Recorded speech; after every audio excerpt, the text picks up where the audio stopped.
mahuman ang yung mga illegal nga mga sigarilyo nga naglain-laing brand nga matod pa kini smuggle nga mga sigarilyo nga karong mga panahon na dinhi mismo sa sulod sa Bureau of Custom compound dinhi sa Taguluan, Misamis Oriental nga gipang ligis-ligisan karon sa atong mga pison. So kaning mga sigarilyo na kumpiskit ni gikan sa mga kontrabando. Kaning mga gitawag nila og backdoor o walay tax nga mga klase sa mga sigarilyo. So wa sila gipalad, duha ka lusot. So muna nahitabo karon no.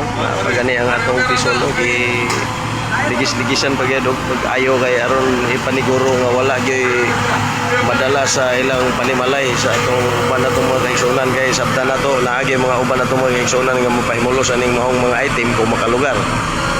Gumikan kay kini nga mga sigarilyo karon kusog na kay halin sa atong merkaduhan o uban pa nga mga ginagbay-gagbay nga mga tindahan no.